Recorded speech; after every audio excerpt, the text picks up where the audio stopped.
one of the best things that you can do is try to collect storyful data. We did that with our neighborhood in St. John's. People can start to act on the information they have available. My hope is that we will be able to do more as people have access to the resources to know that they're not alone. So if you ask thoughtful questions, you're more likely to get those thoughtful responses that you're looking for. And we'll be going over that today.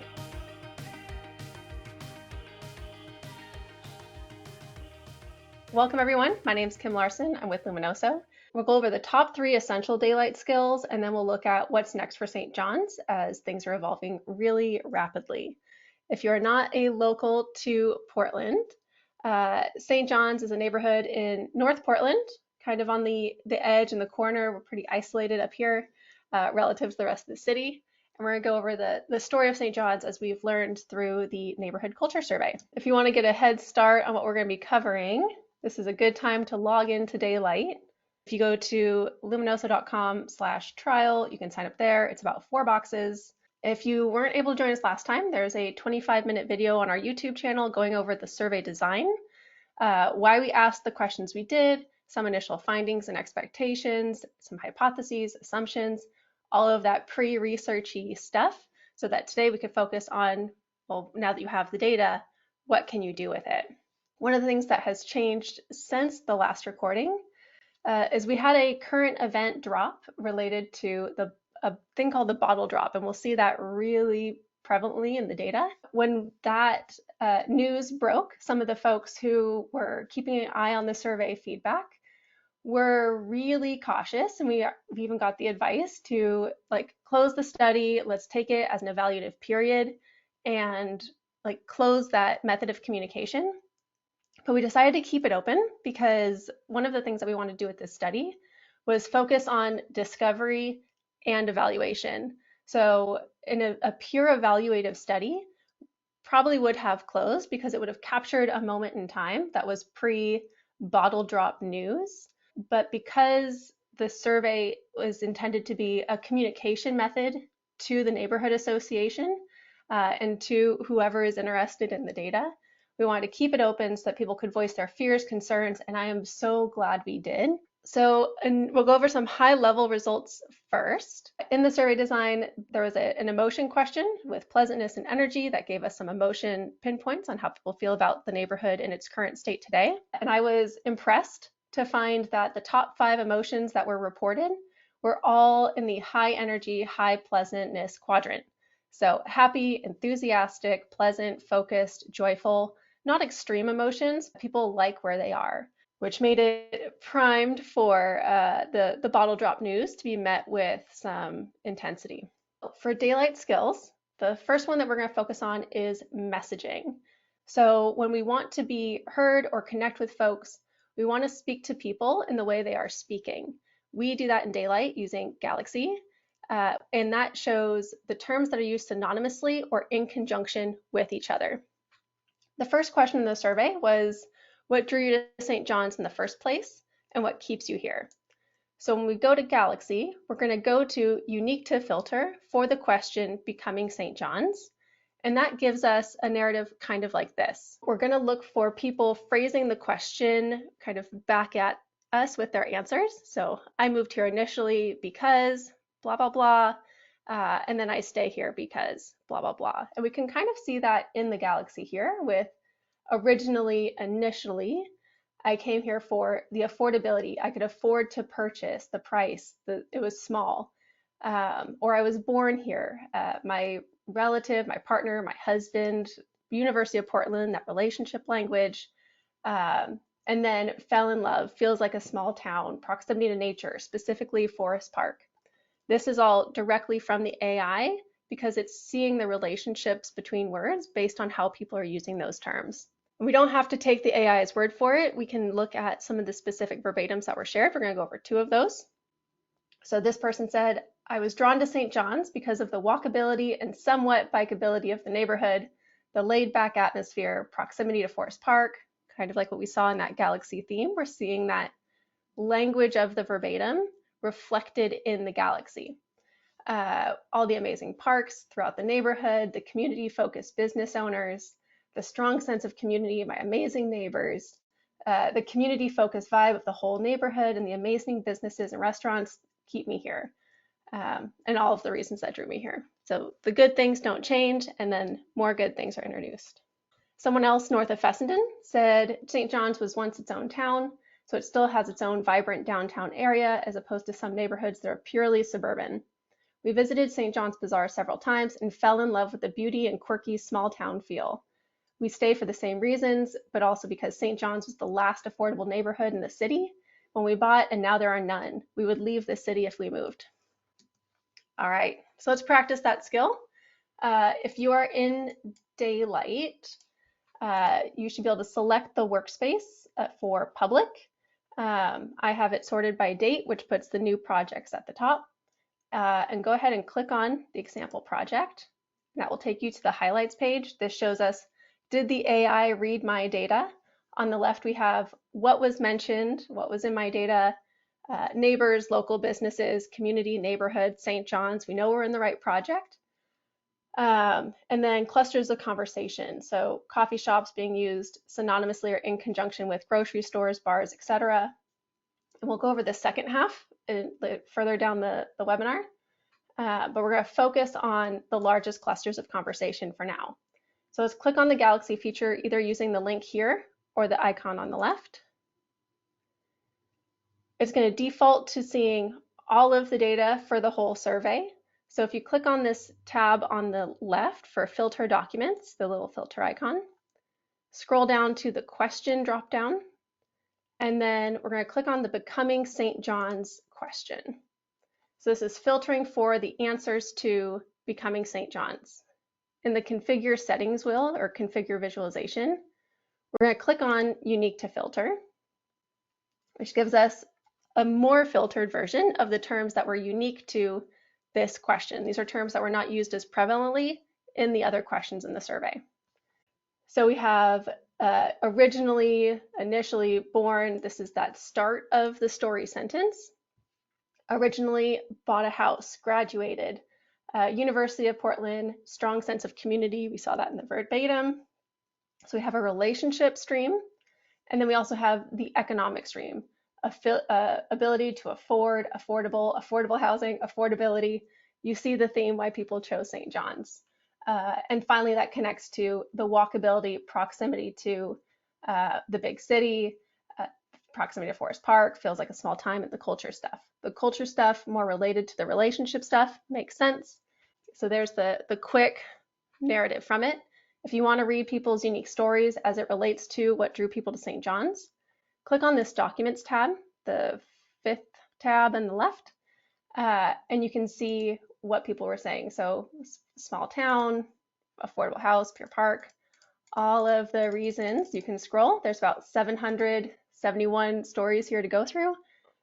So you're welcome to read it if you would like, or rely on the Galaxy to tell you the short end of the story. If you want to dive into something specific, like the term fell in love, you can click on that and it will give you the concepts that are most related, or the documents that are most related to the concept you selected.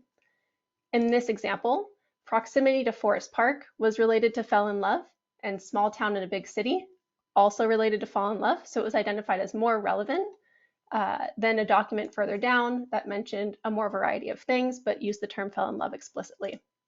You can turn off the conceptual matches in the documents by clicking on that button, and it will filter it just for the folks that mentioned that term specifically. And the next question we're going to tackle, still on messaging, is using the advice to new neighbors question. So one of the last questions in the survey was, how much would you recommend St. John's, and what advice would you give to a new neighbor to be successful? The scale there was 0, stay away, to I think a 4, 100%, everyone has a place here. This is all of that feedback together in a single answer pool. And what we have is a go here, do this, watch out for this.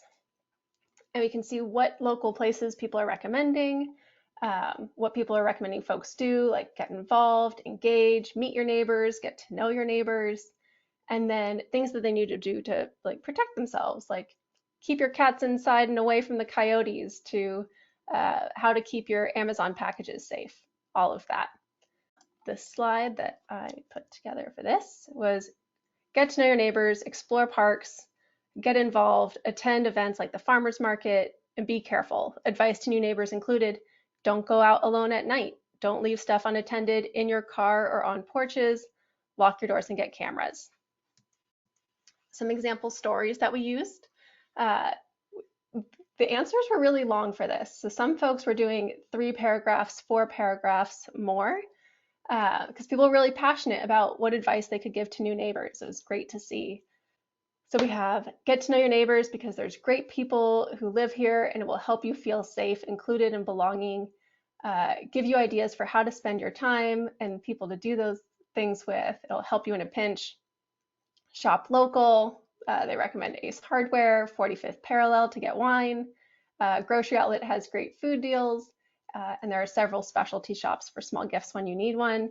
And then there's the outdoor nature side of things with play disc golf, attend festivals, and there's an advantage to living close to the island.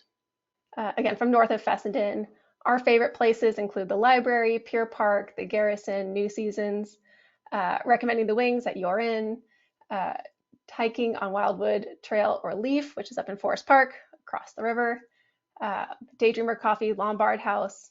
The dotted underscore lines indicate that Daydreamer Coffee and Lombard House were conceptual matches for the concept selected. I think this was local businesses or something like that. Let's practice playing with the filters on advice to new neighbor. So if your view still looks like this, we can go to the filter option, uncheck Becoming St. John's and click Advice, and it will reconfigure. So these were the terms that were used unique to advice for new neighbor. So we see Mikasa, Sparrow, get to know your neighbors, some of the basic things.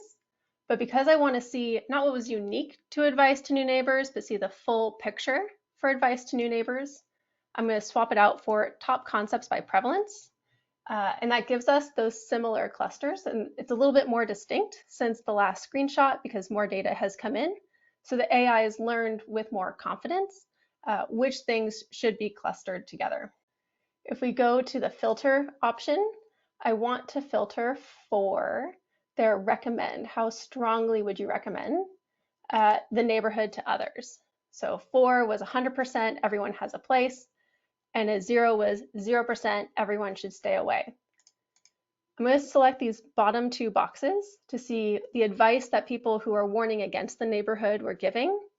And we see cameras, lock your doors, specifically related to packages being stolen. We see concerns, some poverty concerns, and some addiction language over here on the left.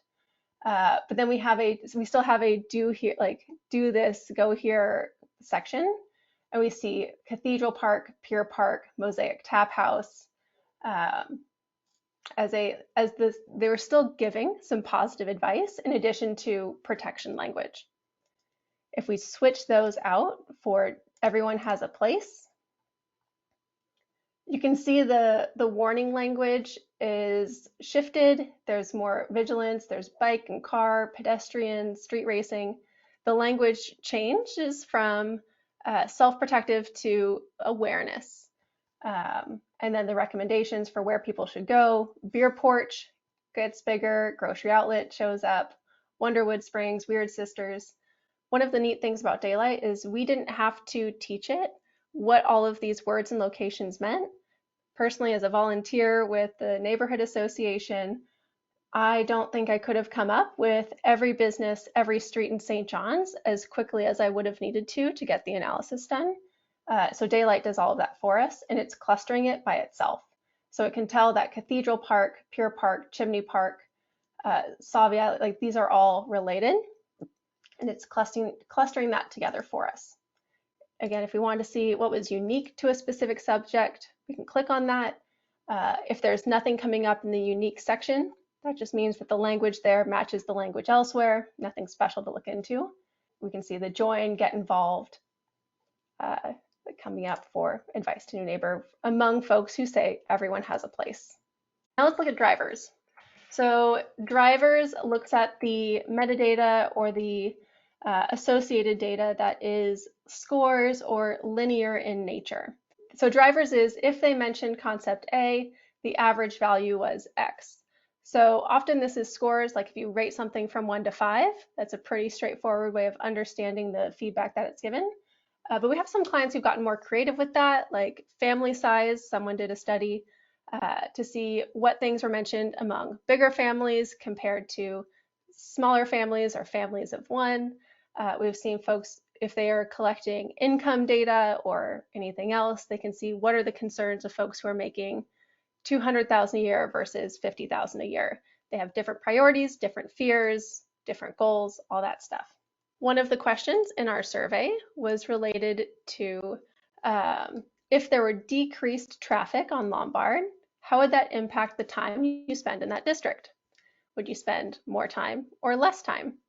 So when we put that in drivers, we could see like 3 would be the same amount of time. If there were decreased traffic, it doesn't impact how they spend their time there, either because they don't spend time there at all or they go there regardless of how bad the car traffic is. What is St. John's missing?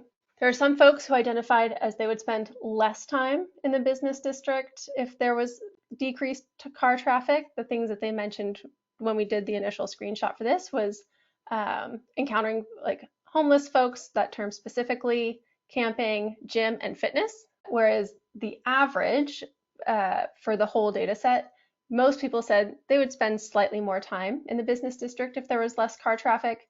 And the things that they mentioned around that were bakery, public transportation, grocery stores, Trader Joe's. This question was, how connected do you feel to the St. John's community?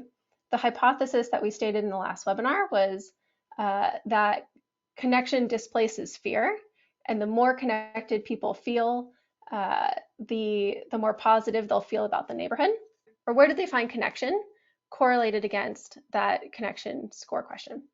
So in this example, if they mentioned volunteering, on average, their connection score was higher than the average, considerably higher than the average. And we have an example of someone giving or stating they find connection through being an active PTA member, for volunteering at the Optimist Tree Lot. The most common way people feel connected, the most frequent mention, was the farmer's market. It's an accessible, fairly low barrier. There's no cost to enter, and you get to socialize with the different vendors. And that was closer to the average. So here's an example of someone mentioning the farmer's market along with events like the Jazz Festival. We also have the term interact that popped up, which is associated with a very low connection score. And someone used the term interact where they communicated their fear that if they leave the house, there will be a bad interaction out in public, and their home would be more vulnerable there as well. We also notice that block parties are a lower association score, and we want to make sure that we are being cognizant of the data and being open to different interpretations. This doesn't imply that block parties are resulting in people feeling less connected, as much as it may be the gateway for folks who are otherwise isolated. Block parties are a way to move them up from a lower place. If we're looking at retail or hospitality surveys, sometimes customer service or customer support is associated with these low driver scores because the score is already impacted. It is the remedial consequence. All right, so to get to drivers, you see the speedometer icon on the left. Go ahead and click on that. And it's defaulting to the concepts we saw in the last one, which is more than we want to cover. So let's look at concepts linked to scores, and let's change our question filters. So how do you feel about the state of St. John's today? We can correlate that against any of the questions in our survey or any of our metadata. And I want to look at strongest memory. One of the questions we asked was how we remember St. John's in 2, 5, 10 years from now. And this gives us kind of a breakdown of the concepts that people are mentioning correlated against how they feel about the state of St. John's today. I want to say that 50 is too much, so let's scale back to 20. And I'm going to turn off conceptual matches because I want the specifics of if they mentioned a specific thing. Sometimes conceptual matches are really helpful in drivers. Like if you want to find out how like all the ways people are describing amazing or terrible or a specific flavor, depending on what your data looks like. For this case, I'm going to turn conceptual matches off. How they feel about the community today. If they mention picnic, super high emotions. Picnicking folks are content folks, is what we can take away from this. The parade, right along the average being a 6. And then if we talk about stolen or car or homeless or shootings, they feel less positively. That's all fairly intuitive. Let's keep strongest memory and swap out for how strongly they would recommend. We see really kind of similar language with the parade, but we also see mentions of Cathedral Park, Pier Park, compared to things being stolen associated with lower recommend scores. Makes sense. But also recognizing the frequency is fairly low considering how many pieces of feedback are in this data pool. So the next one is sentiment. So sentiment, the way we perceive that is concept A was charged with positive, neutral, or negative descriptions. We're looking at concept level sentiment, not document level sentiment. This allows a range for a full story experience where things were one way, maybe something changed and things turned around. I felt safe, an event happened, now I feel bad. We want to look at that specific concept of what caused things to go poorly and what caused things to go well. We want to pair that with drivers for insights like this. In the advice to new neighbor and that recommend question, one of the things we covered in the last webinar was that Fessenden, one of the busier streets on the north side of the neighborhood, was associated with really high recommend scores. But when we looked at it with concept level sentiment, we could see that it was the people who felt happier or more content and inclusivity about the neighborhood. Their advice was warning folks to stay away from Fessenden. It's good except for this. So kind of the counterexample to customer service or customer support where a low driver is being lifted by an element. This is an example of a satisfied demographic identifying an issue that they would want to advise new neighbors about. So to get to concept level sentiment, we're going to click on the happy and sad faces on the left here, and we can click on concepts linked to strong feeling, like shootings or police or homelessness. Those terms are being used or being described in negative ways, whereas if they mention the community, those are described in more positive ways. So there's our recommend question. You can sort it by what was mentioned the most often. So the parade associated with the strongest memory, and then the farmer's market, similarly, our lovely farmer's market all stand out to me. That could be really helpful. You can click on the plus sign from any of the features. So when you click on it, you can add it to active concepts from here and start to build a concept list that you can then use to refine your visualization. You don't have to always go with what the AI is suggesting you go with. So you have some more control over what you want to dive into and kind of sweep out the noise that way. So what's next for St. John's? It's not just for St. John's, it is for Portland and beyond. We got connected with the Arbor Lodge Neighborhood Association. They are doing a research study on their own community, and we'll be able to compare Arbor Lodge with St. John's when their survey concludes, which is really exciting. If folks decide to take action on their feedback, now seeing that lots of people are mentioning Trader Joe's and the what's missing in St. John's, they can go ahead and request that, or people can start their own businesses now that they know that we need a bowling alley or things for teens to do. People can start to act on the information they have available. A lot of folks saw the issues, had the frustrations, but because there wasn't a lot of communication between these activist groups, people weren't necessarily feeling enabled to go do anything about it. So my hope is that we will be able to do more as people have access to the resources to know that they're not alone. We also have some upcoming elections. One of the things that we've learned with the neighborhood association is that the folks who show up every week repeating the same frustrations or concerns, they often get to drive the narrative and the priorities, but those may not necessarily reflect the priorities of the constituency as a whole. And that's when we come against pushback. Let's look at the BottleDrop stuff now. One of our questions was what changes would make things better and what changes would make things worse. Prior to February 28th, when folks were thinking about what changes would make things worse, it was more distributed. So people were thinking about affordable small businesses, they couldn't afford their rent, big chain stores would make the neighborhood worse, lack of affordable housing, concerns about the earthquake, and some poverty language. When we take the date filter off, the language shifts purely, almost purely, on this BottleDrop proposal that had just broken out. If we go to unique to filter, so what was unique to changes for the worse, we can see how consistent this language was and the concerns that people had around it. So when they mention property values, we can click on that, go to the documents, and see, like, if people mentioned property values, what was the story around it? People really opened up and were really specific. I think this was an opportunity that people took advantage of because there's not a lot of opportunities for folks to feel heard about their neighborhood.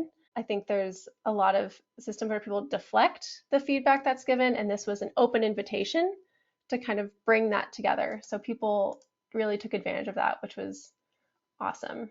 There is so much to go through. We wanted to make sure that folks had the tools to navigate the data, access to navigate the data, because I don't think we could have covered every angle or detail.